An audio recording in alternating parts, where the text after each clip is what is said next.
आज की बड़ी खबर आ रही है सीधे ही मध्य प्रदेश से ग्राम नावरा से, जो कि बुरहानपुर जिले में पड़ता है ग्राम नावरा। तो सभी छात्र छात्राओं और सभी सीएम राइस के स्कूल के छात्र छात्राओं ने रैली निकाली भारत के जागरूक एकता नारी के लिए।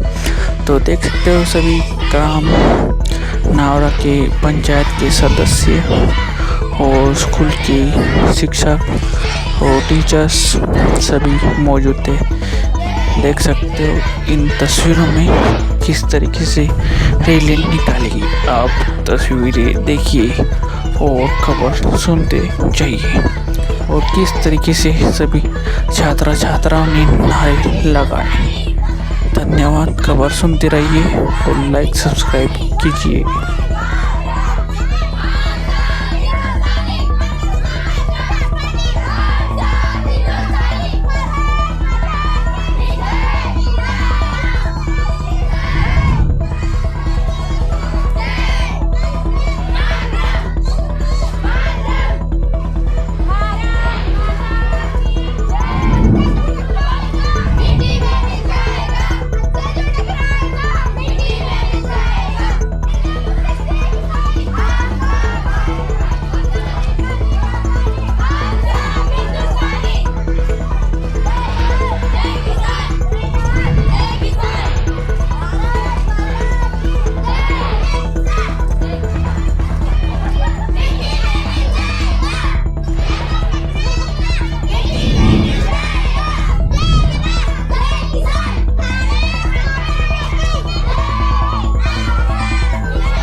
तो आज की एक और बड़ी खबर आ रही है। कांग्रेस सरकार ने महिलाओं को मुफ्त में बस में यात्रा कराई। तेलंगाना और कर्नाटका और सभी महिलाओं और पुरुष सभी को मुफ्त यात्रा दिलाई। तो आप देख सकते हो, खबर सुने, लाइक सब्सक्राइब कीजिए।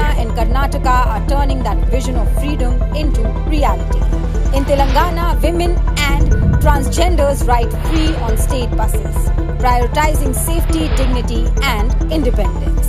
Karnataka is also offering free travel to women. Exam-bound students get free rides to their exam centers. Rural journalists enjoy free access to report from the ground. This is the Congress model in action, delivering benefits where it counts.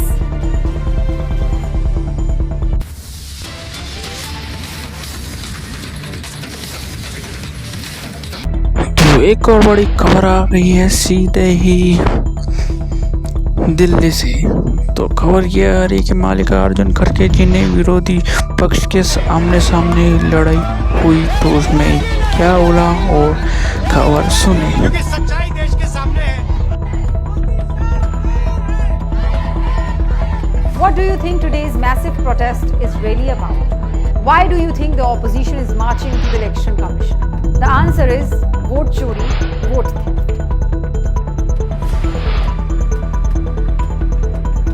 Call it what you will, but when the Election Commission is part of it, it's your voice, your power, your future on the line. This is not Rahul Gandhi versus Narendra Modi. This is not Congress versus the BJP. This is not even opposition versus government. This is about you, the citizen. Your life, your voice, your most powerful weapon in a democracy is your vote. And that vote only has value when one promise is kept. That every person gets one vote based on a clean voter list free from duplicates, fake names and bogus addresses. That is why protesters and parliamentarians are taking the fight straight to the Election Commission, demanding digital voter lists so citizens themselves can check, verify and expose the fraud. Remember, this campaign is not about BJP, Modi or Rahul Gandhi ji. It's about protecting the idea of India, the very soul of our democracy. It's about you, your vote and your future. Wake up, speak out. If our elections are stolen, our democracy will be gone. So will our freedom.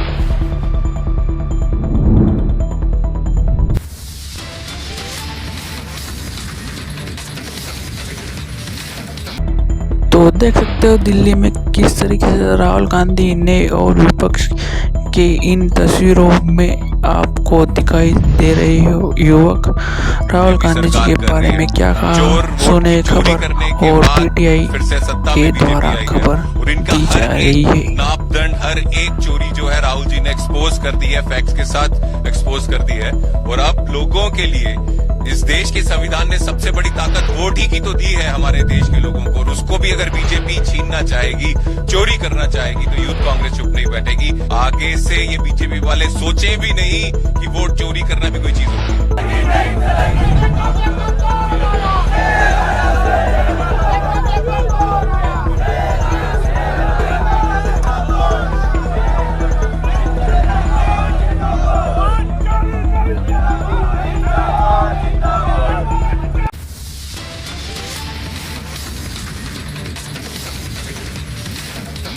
तो एक और बड़ी खबर आ रही है सीधे ही Delhi parliament से।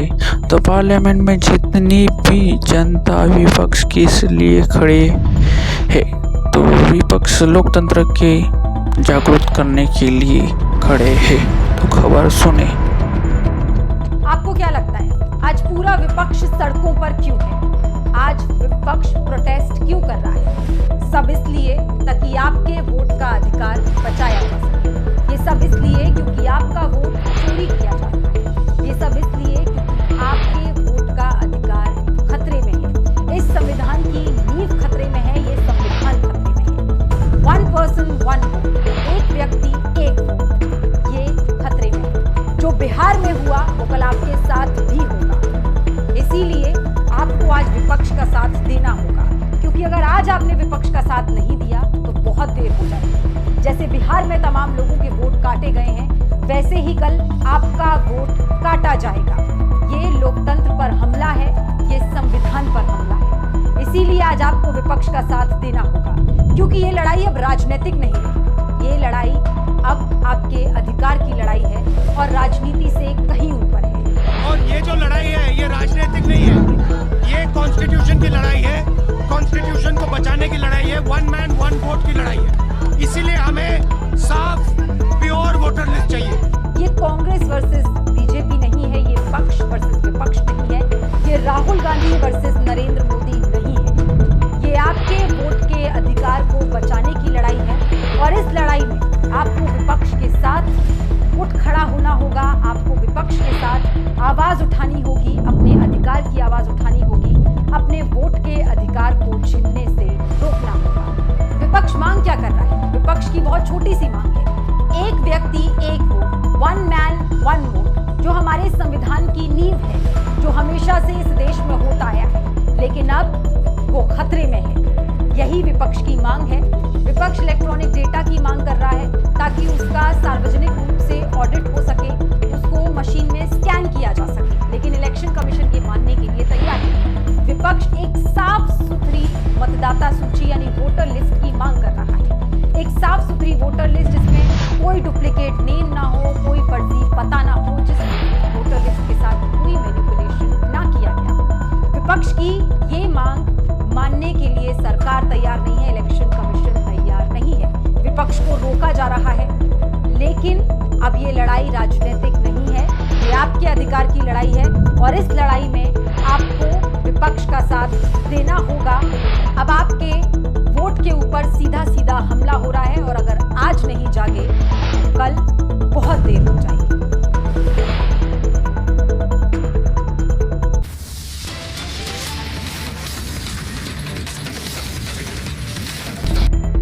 आज की बड़ी खबर आ रही है। सिद्धेश प्रिया श्रीनाथ जी ने भी कहा कि विरोधियों और कार्यकर्ताओं के में बैरिकेड लगाए गए हैं। क्यों लगाए गए, तो आप खबर सुने। अगर आप भी टीवी पर जो सवेरे से चल रहा है वो देखकर ये सोच रहे हैं कि विपक्ष के सांसद सड़कों पर क्यों बैठे हैं, उनके खिलाफ बैरिकेडिंग क्यों की गई है, उनको गिरफ्तार क्यों किया गया, बात क्या है, तो अगले 1 मिनट के लिए मेरी बात जरूर सुन लीजिए, क्योंकि जो हो रहा है वो राहुल गांधी बनाम नरेंद्र मोदी की लड़ाई नहीं है, वो कांग्रेस बनाम बीजेपी की भी लड़ाई नहीं है, वो सत्ता और विपक्ष के बीच का भी मसला नहीं है। असल में ये आपके वजूद का सवाल है और अब आपके पास कोई चारा नहीं बचा, आप चुप नहीं रह सकते, क्योंकि ये जो प्रहार, ये जो हमला हो रहा है, ये आपके उस सबसे ताकतवर हथियार पर, सबसे ताकतवर अधिकार पर हो रहा है, जो है वोट देने का अधिकार हमारे लोकतंत्र में। और चाहिए क्या विपक्ष को? एक व्यक्ति एक वोट, 1 पर्सन 1 वोट हमारे संविधान की नींव है, हमारे लोकतंत्र की नींव है। एक साफ सुथरी वोटर लिस्ट, स्वतंत्र और निष्पक्ष चुनाव की नींव है, इस पर भी कोई दो राय नहीं है। एक ऐसी मतदाता सूची जिसमें कोई डुप्लीकेट नाम ना हो, जिसमें नकली फर्जी पते ना हो, जिसमें फर्जी डिटेल ना हो, वो हर भारतीय का हक है, इसमें भी कोई दो राय नहीं है।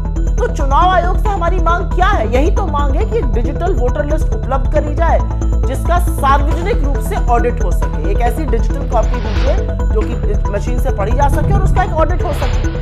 तो इसीलिए ये जो पूरा अभियान है, जो ये मांग है, जो विपक्ष सड़कों पर है, ये बीजेपी, मोदी, राहुल गांधी इसके लिए नहीं है, ये इस देश की आत्मा के लिए है, इस देश के लोकतंत्र के लिए है। और आप मूक दर्शक नहीं बने रह सकते, क्योंकि अगर हमारे चुनाव ही निष्पक्ष नहीं होंगे तो हमारे लोकतंत्र के होने या ना होने का मतलब ही क्या बचेगा। इसलिए बोलिए, समझिए क्या हो रहा है और उसके खिलाफ प्रतिकार करिए।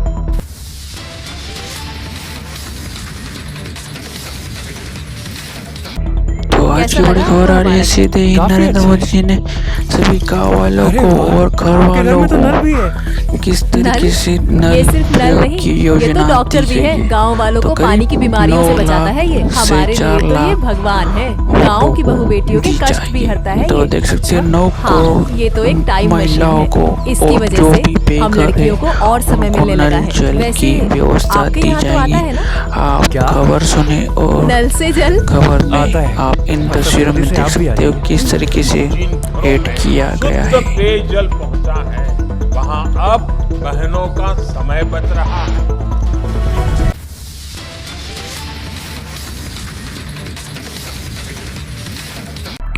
तो आज की एक और बड़ी खबर आ रही है। नरेंद्र मोदी जी ने लोकसभा के नई बनाए जाने का स्ट्रक्चर और मटेरियल किस तरह से क्या क्या कहा, आप खबर सुने। कार्यक्रम में उपस्थित श्रीमान ओम बिरला जी, मनोहर लाल जी, किरण रिजिजू जी, महेश शर्मा जी, संसद के सभी सम्मानित सदस्यगण, लोकसभा के महासचिव, देवी और सज्जनों, अभी कुछ ही दिन पहले मैंने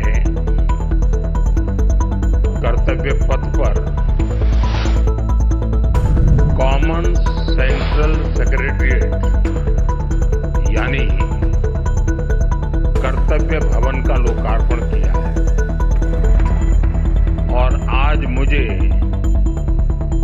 संसद में अपने सहयोगियों के लिए इस रेजिडेंशियल कॉम्प्लेक्स के उद्घाटन का अवसर मिला है। ये जो 4 टावर्स हैं, उनके नाम भी बहुत सुंदर है। कृष्णा, गोदावरी, कोसी, हुगली, भारत की 4 महान नदियां जो करोड़ों जनों को जीवन देती हैं। अब उनकी प्रेरणा से हमारे जनप्रतिनिधियों के जीवन में भी आनंद की नई धारा बहेगी। कुछ लोगों को परेशानी भी होगी। कोसी नदी रखा है नाम, तो उनको कोसी नदी नहीं दिखेगी, उनको बिहार का चुनाव नजर आएगा। तो ऐसे छोटे मन के लोग जो होते हैं, उनकी परेशानियों के बीच भी मैं जरूर कहूंगा कि नदियों के नामों की परंपरा देश की एकता के सूत्र में हमें बांधती है। दिल्ली में हमारे सांसदों का ईज ऑफ लिविंग बढ़े। हमारे सांसदों के लिए दिल्ली में उपलब्ध सरकारी घर की संख्या अब और ज्यादा हो जाएगी। मैं सभी सांसदों को बधाई देता हूं। मैं इन फ्लैट्स के निर्माण से जुड़े सभी इंजीनियर्स और श्रमिक साथियों का भी अभिनंदन करता हूं, जिन्होंने मेहनत और लगन से ये काम पूरा किया है। साथियों, हमारे सांसद साथी जिस नए आवास में प्रवेश करेंगे, अभी मुझे उसका एक सैंपल फ्लैट देखने का मौका मिला। मुझे पुराने सांसद आवासों को देखने का भी मौका मिलता ही रहा है। पुराने आवास जिस तरह बदहाली का शिकार होते थे, सांसदों को जिस तरह आए दिन परेशानियों का सामना करना पड़ता था, नए आवासों में गृह प्रवेश के बाद उससे मुक्ति मिलेगी। सांसद साथी अपनी समस्याओं से मुक्त रहेंगे तो वो अपना समय और अपनी ऊर्जा और बेहतर तरीके से जनता की समस्याओं के समाधान में लगा पाएंगे। साथियों, आप सभी जानते हैं, दिल्ली में पहली बार जीत कर आए सांसदों को घर अलॉट करवाने में कितनी कठिनाई आती थी। नए भवनों से ये परेशानी भी दूर होगी। एक मल्टी स्टोरी बिल्डिंग में 180 से ज्यादा सांसद एक साथ रहेंगे। साथ ही इन नए आवासों का एक बड़ा आर्थिक पक्ष भी है। अभी कर्तव्य भवन के लोकार्पण पर ही मैंने बताया था, अनेक मंत्रालय जिन किराए की बिल्डिंग में चल रहे थे, उनका किराया ही करीब 1,500 करोड़ रुपए साल भर होता था। ये देश के पैसे की सीधी बर्बादी थी। इसी तरह पर्याप्त सांसद आवास न होने की वजह से भी सरकारी खर्च बढ़ता था।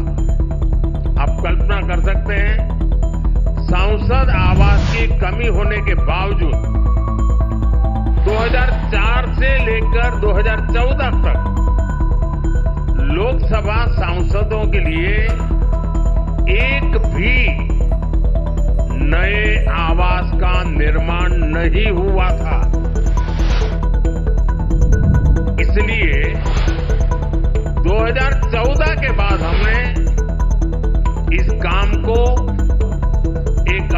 की तरह लिया। 2014 से अब तक इन फ्लैट्स को मिलाकर करीब 350 सांसद आवास बनाए गए हैं। यानी एक बार ये आवास बन गए तब जनता का भी पैसा बच रहा है। साथियों, 21वीं सदी का भारत जितना विकसित होने के लिए अधीर है, उतना ही संवेदनशील भी है। आज देश कर्तव्य पथ और कर्तव्य भवन का निर्माण करता है तो करोड़ों देशवासियों तक पाइप से पानी पहुंचाने का अपना कर्तव्य भी निभाता है। आज देश अपने सांसदों के लिए नए घर का इंतजार पूरा करता है तो पीएम आवास योजना के जरिए 4 करोड़ गरीबों का गृह प्रवेश भी करवाता है। आज देश संसद की नई इमारत बनाता है तो सैकड़ों नए मेडिकल कॉलेज भी बनाता है। इन सब का लाभ हर वर्ग, हर समाज को हो रहा है। साथियों, मुझे खुशी है कि नए सांसद आवासों में सस्टेनेबल डेवलपमेंट, इसका भी विशेष ध्यान रखा गया है। ये भी देश के प्रो एनवायरमेंट और प्रो फ्यूचर सेफ इनिशिएटिव का ही हिस्सा है। सोलर एनेबल इंफ्रास्ट्रक्चर से लेकर सोलर एनर्जी में देश के नए रिकॉर्ड्स तक देश लगातार सस्टेनेबल डेवलपमेंट के विजन को आगे बढ़ा रहा है। साथियों, आज मेरे आपसे कुछ आग्रह भी है। यहां देश के अलग अलग राज्यों और क्षेत्रों के सांसद एक साथ रहेंगे। आपकी उपस्थिति यहां एक भारत श्रेष्ठ भारत का प्रतीक बनेगी। इसलिए अगर इस परिसर में हर प्रांत के पर्व त्योहारों का समय समय पर सामूहिक आयोजन होगा तो इस परिसर को 4 चांद लग जाएंगे। आप अपने क्षेत्र की जनता को भी बुलाकर इन कार्यक्रमों में उनकी भागीदारी करवा सकते हैं। आप अपने अपने प्रांतों की भाषा के कुछ शब्द भी एक दूसरे को सिखाने का प्रयास कर सकते हैं। सस्टेनेबिलिटी और स्वच्छता, ये भी इस बिल्डिंग की पहचान बने, ये हम सबका कमिटमेंट होना चाहिए। न केवल सांसद आवास बल्कि पूरा परिसर हमेशा साफ स्वच्छ रहे तो कितना ही अच्छा होगा। साथियों, मुझे आशा है हम सब एक टीम की तरह काम करेंगे। हमारे प्रयास देश के लिए एक रोल मॉडल बनेंगे और मैं मंत्रालय से और आपके आवास कमेटी से आग्रह करूंगा, क्या साल में 2 या 3 बार ये सांसदों के जितने परिसर हैं उनके बीच स्वच्छता की कंपटीशन हो सकती है क्या? और फिर घोषित किया जाए कि आज ये जो ब्लॉक था वो सबसे ज्यादा स्वच्छ पाया गया। हो सकता है 1 साल के बाद हम ये भी तय करें कि सबसे अच्छे वाला कौन सा और सबसे बुरे वाला कौन सा, दोनों घोषित करें। साथियों, मैं जब ये नवनिर्मित फ्लैट देखने गया तो मैं जब अंदर प्रवेश किया तो पहला मेरा कमेंट था, इतना ही है क्या? तो उन्होंने कहा, नहीं साहब, ये तो शुरुआत है, कभी अंदर चलो आप। मैं हैरान था जी, मुझे नहीं लगता कि सारे कमरे आप भर पाएंगे।